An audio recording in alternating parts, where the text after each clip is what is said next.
अरे ये क्या कर रहे हो अंकल आप? साहब जी गाड़ी गंदी थी इसलिए गाड़ी साफ कर रहा हूँ। किसने बोला है आपको गाड़ी साफ करने के लिए? नहीं मेम साहब, मुझे किसी ने नहीं बोला, मैं अपनी मर्जी से ही गाड़ी साफ कर रहा हूँ।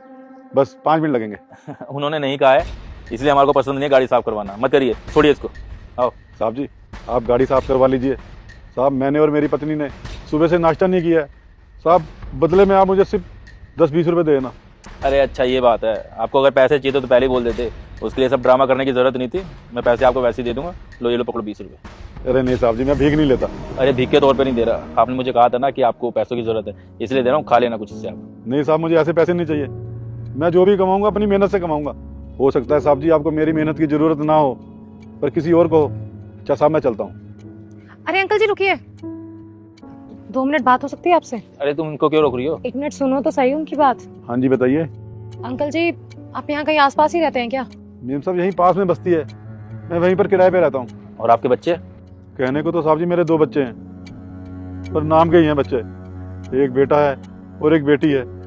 बेटे को मैंने पढ़ने के लिए अमेरिका भेज दिया साहब, ताकि वो वहाँ पर पढ़कर अच्छी नौकरी करेगा और हम लोगों का जीवन सुधर जाएगा। लेकिन साहब जी मुझे नहीं पता था वो वहाँ पर जाकर बिगड़ जाएगा और हम लोगों को भूल जाएगा। और उसने तो शादी भी कर ली है एक अंग्रेजन के साथ, और उसने हमें बताया तक नहीं। बाद में बताया, वो भी शादी के 1 साल बाद। वो भी जब हमने उससे कहा ना कि बेटा तेरे लिए रिश्ते आ रहे हैं, हम तेरी शादी करवा देंगे, और कहने लगा पापा मैंने तो वहीं शादी कर ली है। और आपकी बेटी? जवान बेटी तो साहब बाप के कंधों पर एक बोझ होती है, और ऊपर से अगर बाप गरीब हो तो साहब जी और बोझ बढ़ जाता है। और साहब जी बेटे को पढ़ाने के चक्कर में मैंने अपनी बेटी की पढ़ाई छुड़वा दी। और साहब जी आपको पता ही है अनपढ़ बेटी का रिश्ता भी जल्दी नहीं होता है।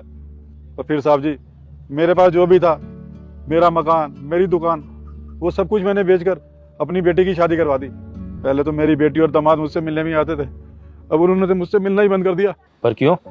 साहब जी हमारे जो दामाद है ना, उन्हें हमारी गरीबी, छोटे कमरे और बस्ती देकर आने में शर्म आती है।